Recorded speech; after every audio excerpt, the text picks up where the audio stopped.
राजौरी के थाना मंडी अस्पताल में खातून की मौत, तिब्बी अमले पर लापरवाही का इल्जाम, मुश्तइल रिश्तेदारों का अस्पताल के बाहर एहतजाज, जिला इंतजामिया ने मामले की तहकीकात का हुक्म दे दिया। आईजीपी जम्मू जोन भीमसेन अखनूर का किया दौरा, सिक्योरिटी सूरत-ए-हाल का लिया जायजा, वीडीजी, क्यूआरटी और पुलिस फोर्स को हाई अलर्ट पर रहने की हिदायत।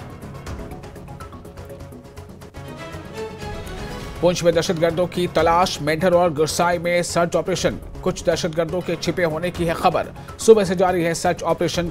ऑपरेशन में फौज, एसओजी और जम्मू कश्मीर पुलिस की टीमें शामिल। आज प्रधानमंत्री किसान सम्मान निधि योजना की 19वीं किस्त होगी जारी, 2000 की रकम बराह रास्त किसानों के खाते में पहुंचेगी। वतन को जानो प्रोग्राम के तहत वजीर दाखिला अमित शाह आज बच्चों से करेंगे बातचीत।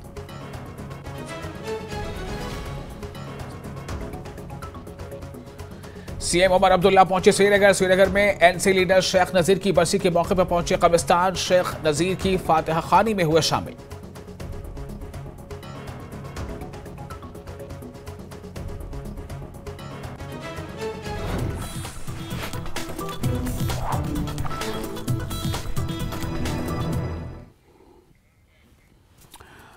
स्वागत है आपका न्यूज 18 में। इस वक्त आप देख रहे हैं जम्मू कश्मीर पर मुश्तमिल हमारा special bulletin Jammu Kashmir news, और शुरुआत एक बहुत ही एक्सक्लूसिव खबर के साथ। न्यूज 18 एक्सक्लूसिव, मनोज गुप्ता ने दी इत्तला। जी हां, न्यूज 18 एक्सक्लूसिव मनोज गुप्ता ने जो जानकारी दी उसके मुताबिक पाकिस्तानी एजेंसियों ने सिक्योरिटी एहलकारों को किया मुतनब्बे। आईएसआई ने सभी सिक्योरिटी फोर्सेस को अलर्ट किया है, किसी सरगर्म खुफिया ग्रुप की कार्रवाई पर नजर रखने की कहा गया है।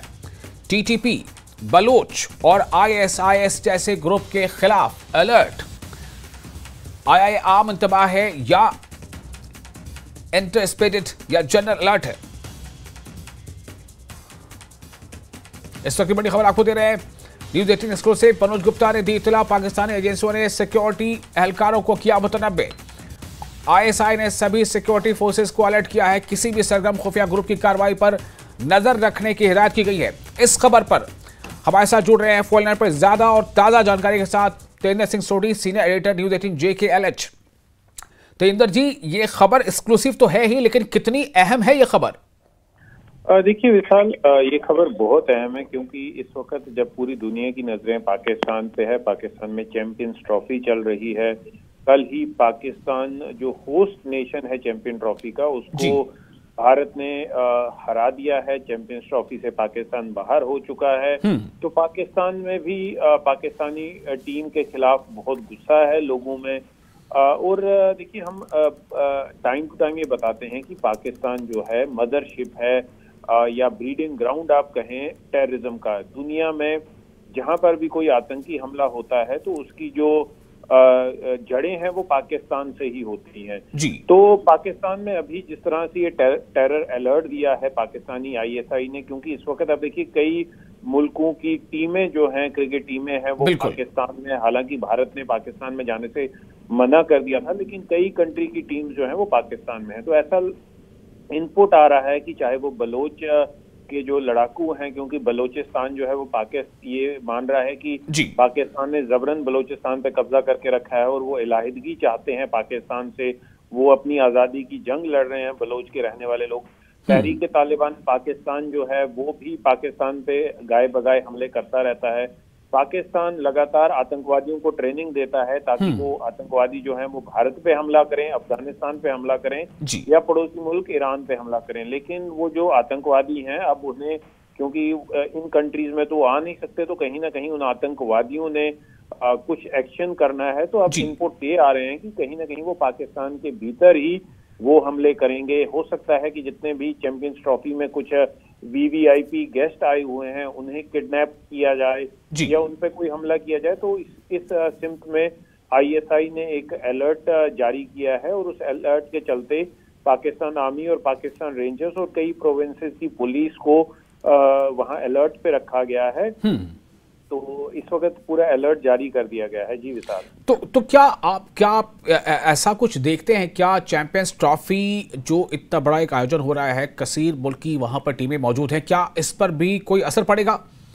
आप देखिए, असर चाहे पड़े ना पड़े, लेकिन पहले भी जब श्रीलंका की टीम पे हमला हुआ था पाकिस्तान में, जी। उनकी गाड़ी पे अंधाधुंध फायरिंग की थी, और अभी भी कई टीमें ऐसी थी जो अपनी सिक्योरिटी को लेके पाकिस्तान में काफी वरीड थी। पाकिस्तान ने उन्हें पूरी एश्योरेंस दी थी, तो कहीं ना कहीं वो एक डर का माहौल तो रहेगा। जैसे आपने कहा कि असर पड़ेगा, बेशक अगर चैंपियंस ट्रॉफी चलती तो रहेगी, क्योंकि पाकिस्तान अब बाहर हो चुका है, गेम्स तो होती रहेंगी, लेकिन जितने भी प्लेयर्स पाकिस्तान में हैं उनमें एक डर का माहौल रहेगा कि कहीं उन पे कोई हमला ना हो जाए, मैच के दौरान कोई अटैक ना हो जाए। क्योंकि पाकिस्तान में जितने भी आतंकवादी हैं उन्हें सपोर्ट तो पाकिस्तान आर्मी ही करती है। तो कहीं ना कहीं ये भी अंदेशा जताया जा रहा है कि ग्लोबल कम्युनिटी से सिंपैथी गेन करने के लिए, ग्लोबल कम्युनिटी को ये दर्शाने के लिए कि पाकिस्तान जो है वो विक्टिम है टेररिज्म का, तो कहीं खुद ही पाकिस्तान ये हमले कराएगा, क्योंकि जितने भी आतंकी हमले होते हैं उनके तार या तो पाकिस्तान आर्मी के साथ जुड़े होते हैं या ISI के साथ जुड़े होते हैं। तो अभी ये देखना काफी दिलचस्प रहेगा कि इस इनपुट्स को कैसे देखा जाता है और कैसे डील किया जाता है। जी चलिए, बहुत शुक्रिया फिलहाल तमाम जानकारी के लिए। तो इस वक्त की एक अहम खबर आपको दी जा रही है। यह खबर न्यूज़ 18 एक्सक्लूसिव है। मनोज गुप्ता ने यह जानकारी दी है। एक्सक्लूसिव खबर, पाकिस्तानी एजेंसियों ने सिक्योरिटी एहलकारों को मुतनब्बे किया है। ISI ने सभी सिक्योरिटी फोर्सेस को अलर्ट कर दिया है। किसी भी सरगर्म खुफिया ग्रुप की कार्रवाई पर बहुत खास और पैनी नजर रखने की हिदायत दी गई है। TTP, बलूच और ISIS जैसे ग्रुप के खिलाफ अलर्ट आया है।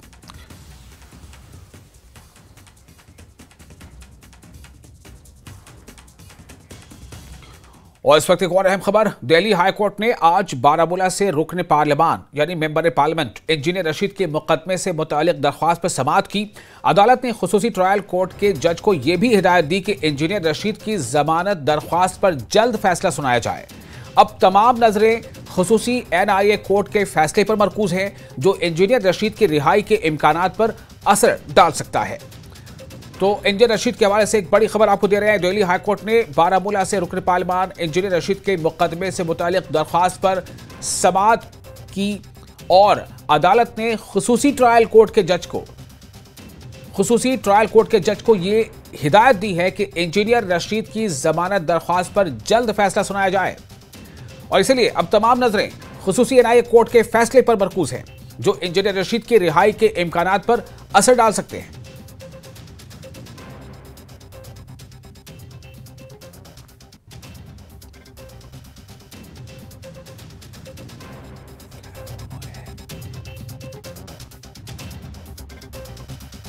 इंजीनियर रशीद को आपको याद होगा, हाल ही में इंजीनियर रशीद को दिल्ली हाईकोर्ट ने 2 दिनों की कस्टडी पैरोल दी थी। 11 और 13 फरवरी के लिए 11 और 13 फरवरी के लिए ये कस्टडी पैरोल दी गई थी ताकि वो बजट इजलास में शामिल हो सके।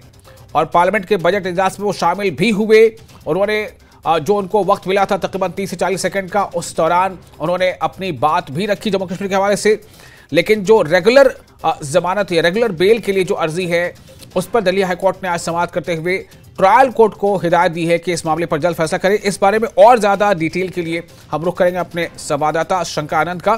शंकर, अब चूंकि हाईकोर्ट ने डायरेक्ट किया है कि इस बारे में फैसला जल्द हो, फैसला क्या होगा नहीं होगा ये तो कोर्ट तय करेगा, जजेस तय करेंगे, लेकिन फैसला जल्द हो, इससे क्या इशारा मिल रहा है? निश्चित तौर पर देखिए, जिस तरह से पिछली सुनवाई की अगर बात करें तो जिस तरह से बारामूला के सांसद इंजीनियर राशिद जो हैं उसके मामले में बताया गया था कि राशिद इंजीनियर जो हैं एक संसदीय क्षेत्र के एक चुने हुए प्रतिनिधि हैं, सांसद हैं और पिछले काफी समय से जेल में बंद हैं। लेकिन जेल में बंद होने के दौरान में तमाम जिस तरह से याचिकाएं कोर्ट में दायर की गई है, तो इसी मामले को ध्यान में रखते हुए दिल्ली उच्च न्यायालय ने इंजीनियर राशिद की जो जमानत याचिका पर शीघ्र निर्णय लेने का निर्देश दिया है। और दिल्ली उच्च न्यायालय ने आज जेल में बंद बारामूला के सांसद राशिद इंजीनियर से जुड़े हुए मामले पर एक महत्वपूर्ण सुनवाई की थी। हालांकि जिस तरह से पिछले कुछ दिनों पहले जिस तरह से इंजीनियर राशिद जो है वो हिरासत पैरोल मांगा गया था, जिस तरह से संसद में जाना चाहते थे का उनका, और हालांकि बाद में उनको मिला भी कस्टडी पैरोल जो है वो जरूर मिला था 2 दिनों के लिए, और वो संसद की कार्रवाई में हिस्सा लेने के लिए भी पहुंचे थे। लेकिन जिस तरह से इस मामले में उनके द्वारा जो याचिका दायर की गई है और कई बार अपील की गई है कि वो एक संसदीय क्षेत्र के चुने हुए प्रतिनिधि हैं, सांसद हैं, और जब तक उनको पैरोल नहीं मिलेगा, जब तक इस मामले में उनको जमानत नहीं मिलेगा, तब तक वो अपने इलाके का एक विकास से संबंधित तमाम औपचारिकताओं को पूरा नहीं कर सकते हैं। तो इन्हीं तमाम मसलों को ध्यान में रखते हुए दिल्ली उच्च न्यायालय ने उन तमाम दलीलों को सुना गया और दिल्ली उच्च न्यायालय ने इंजीनियर रशीद की जमानत याचिका पर शीघ्र निर्णय लेने का जो एक निर्देश दिया गया है। और जिस तरह से इस मामले में दिल्ली पटियाला हाउस कोर्ट में भी इस मामले की सुनवाई चल रही थी, तो एक तरह कहीं न कहीं इस मामले में कहा जा सकता है आने वाले दिनों में इस मामले को लेकर काफी गंभीरता से कोर्ट में तमाम औपचारिकताओं को भी आगे पूरा किया जा सकता है। जी चलिए, बहुत शुक्रिया आपका तमाम जानकारी के लिए। शंकर आनंद हमारे सहयोगी दे रहे थे हमें जानकारी विस्तार से कि किस तरह ये मामला जो है अब ट्रायल कोर्ट में है और ट्रायल कोर्ट को ये निर्देश दिया गया है, ये हिदायत दी गई है दिल्ली हाईकोर्ट की जानिब से कि इंजीनियर राशिद का जो अर्जी जो उनकी है रेगुलर बेल के लिए, उस अर्जी पर जल्द से जल्द फैसला दिया जाए। अब फैसला क्या होता है, इंजीनियर राशिद के अर्जी में उनकी मंशा के मुताबिक उनके हक में होता है या नहीं होता है, ये तो बात की बात है, लेकिन फैसला जल्द से जल्द दिया जाए, ये हिदायत दिल्ली हाईकोर्ट ने ट्रायल कोर्ट को दी है।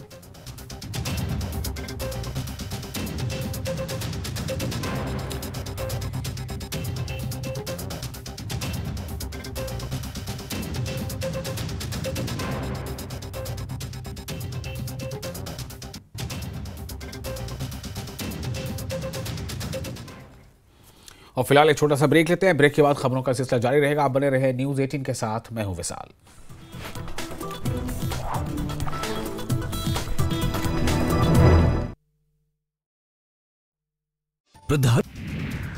आईसीसी चैंपियंस ट्रॉफी में भारत ने पाकिस्तान को 6 विकेट से हराकर सेमीफाइनल में जगह पक्की की। विराट कोहली ने जड़ा नाबाद शतक। हार के बाद पाकिस्तान पर टूर्नामेंट से बाहर होने का खतरा मंडराया। चैंपियंस ट्रॉफी में भारत की जीत पर देश भर में जश्न का माहौल, लोग जमकर झूमे। चैंपियंस ट्रॉफी में भारत की जीत पर जम्मू में लोगों ने आतिशबाजी की, लोगों ने एक दूसरे की जीत की बधाइयां दी। बारामूला में भी लोगों ने जश्न मनाया। बारामूला में लोगों ने टीम इंडिया की जीत का जश्न मनाया। ढोल के थाप पर लोगों ने मनाया जश्न। रियासी जिला पुलिस ने तलवाड़ा क्षेत्र में वॉलीबॉल टूर्नामेंट का आयोजन किया। टूर्नामेंट युवाओं को नशे से दूर रखने और पुलिस और स्थानीय समुदाय के बीच संबंधों को मजबूत करने के उद्देश्य आयोजित हुआ। रियासी के टांडा गांव में मोदी सरकार की ग्रामीण विकास और किसानों के कल्याण के लिए शुरू की गई मुर्गी पालन योजना से किसानों की जिंदगी में आया बड़ा बदलाव। पटना में तेज रफ्तार का कहर, हाईवे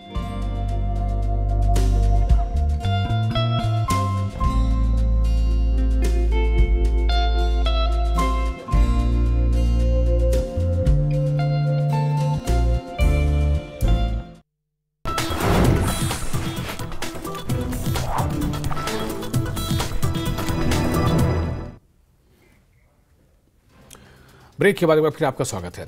महकमा वाइल्ड लाइफ के एहलकारों ने जिला पुलवामा के वासुरा इलाके में तेंदुए को कामयाबी से पकड़ने में कामयाबी हासिल की है। गुज़िश्ता रात को वासुरा इलाके की नजदीकी पहाड़ी में तेंदुए की मौजूदगी के बाद महकमा वाइल्ड लाइफ के एहलकारों ने इलाके में तलाशी कार्रवाई अमल में लाई। तेंदुए को रेस्क्यू किया गया और बाद में तेंदुए को दाचेगाम मुंतकिल कर दिया गया।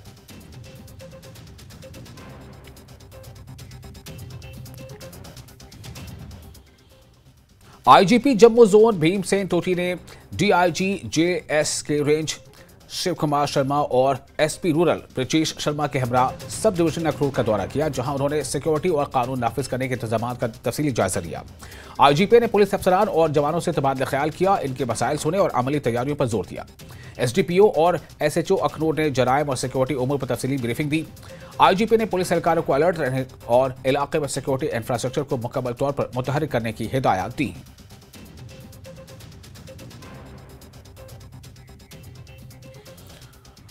32 साल खातून के इलाज के दौरान जिला राजौरी के सब डिस्ट्रिक्ट अस्पताल थाना मंडी में मौत हो गई। इसके मुश्तइल रिश्तेदारों ने मुबैना तिब्बी लापरवाही के खिलाफ एहतजाज किया। थाना मंडी अस्पताल के तिब्बी अमले के खिलाफ कार्रवाई का मुतालबा किया गया है।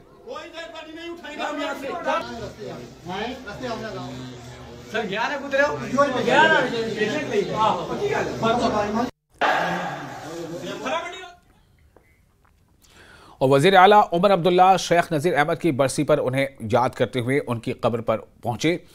चीफ मिनिस्टर ने श्रीनगर में उनकी कब्र पर फातह खानी की। शेख नजीर अहमद नेशनल कॉन्फ्रेंस के कदावर लीडरों में से थे। उनकी 10वीं बरसी पर नेशनल कॉन्फ्रेंस ने मुख्तलिफ मकामात पर बहुत से प्रोग्राम मुनक्किद किए हैं।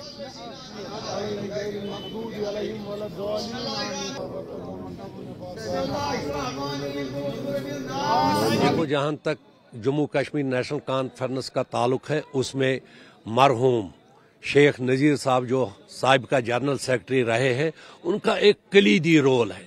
उन्होंने जिंदगी में कभी गलत चीज़ों के साथ कंप्रोमाइज़ नहीं किया।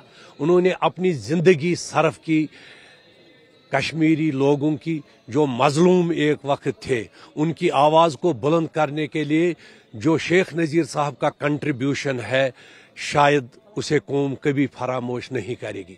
शेख साहब नज़ीर साहब ने शादी नहीं की, उसने अपने घर को बुला डाला, सारी उम्र इसी जद्दोजहद में रहे ताकि ये जो कश्मीरी की टोपी है ये कैसे बुलंद रहे, और आखिरी वक्त तक भी वो इसी तंजीम के साथ मुंसलिक रहे। तो हर कोई जो तंजीमी वर्कर है, आज भी आज उसकी 10वीं बरसी है, उनको उसी तरह याद कर रहे थे जबकि वो जिंदा थे। हर कोई अपनी जगह इस बात को एतराफ़न तस्लीम करता है कि शेख नज़ीर साहब का कंट्रीब्यूशन नाकाबिल फरामोश है। और पीएम मोदी आज किसान सम्मान निधि की 19वीं किस्त जारी करेंगे। वजीर आजम नरेंद्र मोदी आज बिहार के भागलपुर से प्रधानमंत्री किसान सम्मान निधि की 19वीं किस्त जारी करेंगे। इस स्कीम के तहत 9 करोड़ 80 लाख किसानों को बराह रास्त बैंक ट्रांसफर के जरिए 2,000 रुपए मिलेंगे। यानी जितने भी किसान रजिस्टर्ड हैं उन्हें 2,000 रुपए मिलेंगे। हुकूमत का कहना है कि यह किस्त किसानों की माली मदद के लिए बहुत अहम है। किसानों के लिए यह एक बड़ा तोहफा है जिससे वो अपनी ज़राअती ज़रूरियात पूरी कर सकेंगे।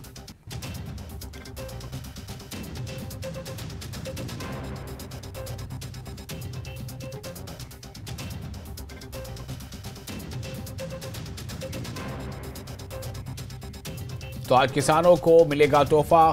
पीएम मोदी किसानों को देंगे सौगात। किसान सम्मान निधि की 19वीं किस्त आज होगी जारी। किस्त भागलपुर बिहार से की जाएगी जारी। आज किसान के खाते में 2,000 रुपए आएंगे। मुंतकली बराह रास्त बैंक ट्रांसफर के जरिए की जाएगी। 9 करोड़ 80 लाख किसानों को सीधे फायदा पहुंचेगा जब उनके खातों में 2,000 रुपए पहुंचेंगे।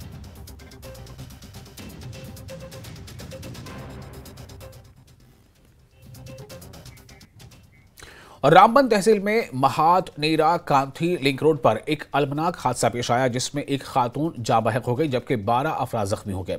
जब गली इलाके के करीब अचानक सड़क से फिसलकर गहरी खाई में जा गिरी, एक खातून मौके पर ही दम तोड़ गई जबकि ड्राइवर समेत 12 अफराद जख्मी हो गए।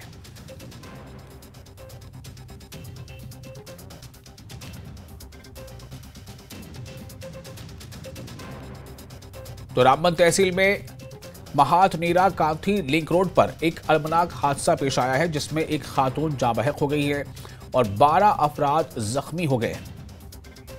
और बताया जा रहा है कि एक गाड़ी इलाके के करीब अचानक सड़क से फिसलकर गहरी खाई में जा गिरी और एक खातून मौके पर ही दम तोड़ बैठी जबकि ड्राइवर समेत 12 अफराद जख्मी हो गए हैं। इस हादसे की और तफसीलात के लिए रुख करते हैं अपने रिपोर्टर बिलाल बाली का। बिलाल, ये किस तरह से ये हादसा पेश आया और ये वजह क्या रही और जो जख्मी हैं उनकी अभी क्या पोजीशन है? देखिए विशाल, ये टाटा सोमो एक गाड़ी है जिसका रजिस्ट्रेशन नंबर JK 19A1331 था।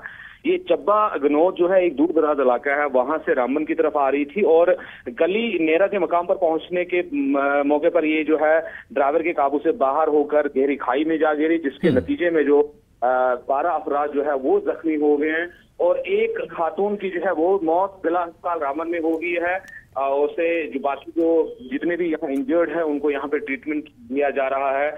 हमारे पास तमाम तरह इत्तलात पहुंची है कि सबसे पहले जो जख्मी हुआ है उनका नाम है पटेल सिंह, दूसरे नंबर पे है सुरजीत सिंह, चैन सिंह है, संतोष सिंह है, आमर ज्योति है, सीमा देवी, रघुवीर सिंह और बाकी विद्या देवी और मीनाक्षी देवी है जो इस हादसे में जख्मी हुई है। और जो जिनकी डेथ हुई है उनका नाम संकेशा देवी है जो वाइफ ऑफ रघुवीर सिंह है, चब्बा की रहने वाली है और उनकी उम्र जो है 33 साल बताई जा रही है, जिनकी मौत वाकई हुई है।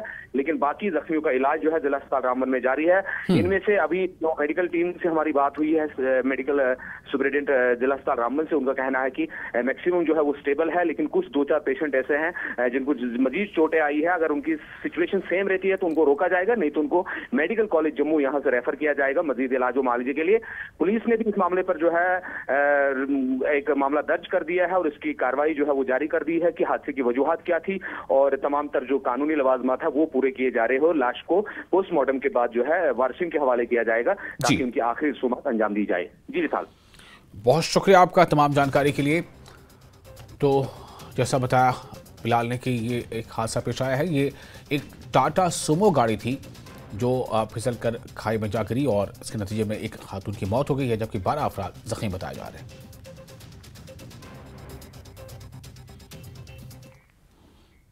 डीसी श्रीनगर डॉक्टर बिलाल मोहिउद्दीन एक शानदार तकरीब की तैयारी कर रहे हैं जो जम्मू कश्मीर की भरपूर सकाफत और वर्से का जश्न मनाएगा। सोन बेरास सोन पुतकाल के प्रोग्राम का मकसद मकामी कारीगरों और फनकारों की महारत को जाहिर करते हुए खित्ते के रिवायती फनून और दस्तकारी को जिंदा करना है। इसमें त्योहारों में रिवायती लिबास का दिन शामिल होगा, जहां लोग रिवायती लिबास पहनेंगे और मशहूर पोलो व्यू मार्केट से गुजरेंगे। डल झील पर शिकारा रैली निकाली जाएगी। अहम तकरीब श्रीनगर के कश्मीर हाट में मुनक्किद की जाएगी।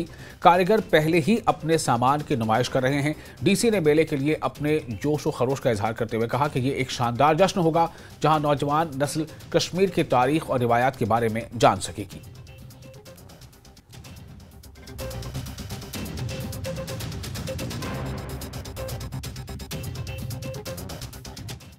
सोन मीरास और पुतकाल श्रीनगर हेरिटेज फेस्टिवल जो श्रीनगर डिस्ट्रिक्ट एडमिनिस्ट्रेशन और आईजीएनसी की कोलैबोरेशन में हो रहा है और ये 25 तारीख से स्टार्ट होगा। 25, 26 और 27 तारीख को ये जो कल्चरल एंड आर्ट फेस्टिवल है ये मनाया जाएगा कश्मीर हाट में। और अभी आप देख रहे हैं सारी हम तैयारियां कर रहे हैं और हमारा कॉन्सेप्ट यही है कि दैट जो हमारा पुतकाल है, हमारी जो सोसाइटी है, हमारा जो आर्ट कल्चर है, जो पुराने कई दहाइयों से हमारी आइडेंटिटी है, उस तरीके उसको किस तरीके से ओरिजिनल रॉ फॉर्म में लोगों तक पहुंचाया जाए। फिनिशड में तो आपने हर जगह देखा ही होगा, बट एंड इट्स सब कुछ आर्टिजन खुद बना रहे हैं। और अगर आप देखेंगे यहाँ पर we have constructed a complete village here, जो हम रिफ्लेक्ट करना चाहते थे हम कैसे रहते थे। आगे जाके कुछ स्टॉल्स है जहाँ पर ये पोर्ट्रे हो जाएगा कि उस तरीके से कैसे खाना रखते थे, कैसे बेचते थे, और क्या क्या चीज़ें होती थी। सिमिलरली लाइव डेमोन्स्ट्रेशन जो हमारे आर्टिजन्स है जो बनाते थे बहुत सारी चीज़ें, उनका लाइव डेमोन्स्ट्रेशन भी रखा हुआ है। और कई और चीज़ें भी हमने रखी है, जैसे कुछ थीम्स इंटीग्रेट करके रखी है। कॉन्स्टिट्यूशन की एक जो वुमेन कंट्रीब्यूशन जिन्होंने कॉन्स्टिट्यूशन में हुआ है, उनका एक गैलरी पूरा रखा हुआ है जिसमें हमारे बच्चे मोटिवेट हो जाए। सिमिलरली जैंड के कश्मीर की जो वुमेन है, एंशिएंट से लेके आज तक जो आइकॉनिक वुमेन है, उनका एक गैलरी एग्जीबिशन बनाया हुआ है। दैट्स आल्सो बड़ा ही मोटिवेटिंग रहता है वो। सोन पुतकाल सोन मिरास एक इनिशिएटिव जो यहाँ पर इस वक्त जम्मू कश्मीर एडमिनिस्ट्रेशन ले रही है, जो 3 दिन का फेस्टिवल अभी यहाँ पे आने वाला है, जिसमें कश्मीर के हेरिटेज को दिखाया जाएगा, यहाँ के विरसे, यहाँ के मिरास को दिखाया जाएगा। और उसी के चलते हुए इस वक्त कश्मीर हाट में तैयारियां चल रही हैं, काफ़ी सारे इवेंट्स होंगे यहाँ पर। मजीद बात करते हैं। तो इवेंट तो ना हुजूर मोहम्मद रजब तुम कत पे कोकरनाग पे। अच्छा रजब साहब, मैं वुच तुम कि वनकन ये बनावान युस ये बनावान छु तुम क्या दान बनावान। अच्छा दान बनावान ऊंट हो सोरे योय वनकन बदले वो होकिन भी वार वार वापस बेई। ये एक ट्रेडिशनल मेथड होता था जब खाना बनता था, और अभी जब हमारी बात हुई तो इन्होंने कहा ऐसा नहीं है कि ये मेथड अब ख़त्म हो गया है। हालांकि श्रीनगर की बात कर लें, शहरों की बात कर लें, वहाँ पर अब इस तरीके के जो आप देखेंगे मेथड्स वो नहीं रहे हैं, लेकिन वही कहीं ना कहीं दूर दराज के इलाके जो हैं, जो फार फ्लंग एरियाज़ है, वहाँ पर अभी भी इस तरीके की चीज़ें बनती है। इस पे खाना बनाया जाता था। ये पीछे आप देख सकते हैं जो घर है पुराने इसी तरीके के होते थे, मिट्टी के घर बनते थे, इन पे ऊपर घास की छत होती थी। साइंटिफिक रीजंस भी इनके होते थे। जब यहाँ पे काफ़ी ठंड होती थी तो ये मिट्टी के घर जो है ये उस तरह से ठंडे नहीं होते थे, सर्द नहीं होते थे जैसे आज सीमेंट के घर होते हैं। वही घास जो लगती थी उसका भी एक वजह रहता था यहाँ पे। और रूट्स इन कश्मीर के तर्जुमान अमित रैना ने कश्मीर में पंडित बिरादरी के लिए अलहदा होमलैंड का मुतालबा किया है। अमित रैना का कहना है कि मसले का वाहिद हल ये है कि कश्मीरी पंडितों के लिए अलग होमलैंड बनाया जाए। हुकूमत की इस पर संजीदगी से गौर, हुकूमत को चाहिए कि वो संजीदगी से गौर करे। अमित रैना ने हुकूमत से मुतालबा किया है कि वो कश्मीरी पंडितों की वापसी और तहफ़्फ़ुज़ के लिए मौसर इक़दाम करे। जम्मू कश्मीर में कश्मीरी पंडितों की वापसी को लेकर चर्चा हो रही है। जमात इस्लामी हिंद की तरफ से बयान आया है और उससे पहले मीर वाइज उमर फारूक वो लगातार बयान दे रहे हैं। मेरे साथ ज़्यादा बातचीत के लिए हैं रूट्स इन कश्मीर के प्रवक्ता अमित रैना जी। अमित जी, बात हो रही है, चर्चा हो रही है, कोई आप लोग क्या चाहते हैं? क्योंकि लगातार ये बात की जा रही है कि कश्मीरी पंडित जो है वो वापस जाएं कश्मीर। देखिए, अभी हमने कश्मीरी पंडित समुदाय ने एक सर्वे कराया जो एक प्रोफेशनल ऑर्गेनाइजेशन ने करा और श्री विश्वकर्मा स्किल यूनिवर्सिटी के साथ मिलकर करा, और उसमें साफ उभर कर आया है कि 75% कश्मीरी पंडित आज भी वापस कश्मीर जाना चाहते हैं। मगर एक चीज़ उसमें और उभर कर आई है जो साफ तौर से उभर के आई है और जो majority of the community members कह रहे हैं कि हम चाहते हैं वन प्लेस सेटलमेंट में हम रहें, वन प्लेस में रहें। तो इसलिए कश्मीरी पंडित का पुनर्वास जो कश्मीर में होगा वो वन प्लेस सेटलमेंट होमलैंड में ही होगा, क्योंकि 1990 का जो इतिहास है वो ज़्यादा पुराना नहीं और हम नहीं चाहते कि हम फिर से वो दोहराएं। जमात इस्लामी ने वकालत की है, जमात इस्लामी पर जो है पहले प्रतिबंध लगा था, तमाम आरोप उनके ऊपर रहे हैं, लेकिन वो भी वकालत कर रहे हैं। मीर वाइज उमर फारूक कह रहे हैं कि ये इंसानी मसला है, ये ह्यूमैनिटेरियन इशू है। देखिए, वो दोनों ही रिस्पॉन्सिबल हैं आज जो कश्मीरी पंडित जिस हालत में हैं, और आज भी अगर मीर वाइज डिक्टेट करेगा कश्मीरी पंडित को कैसे रहना और कहाँ रहना है तो ये अपने आप में उस मानसिकता को दर्शाता है जो 90 में भी प्रेवलेंट थी।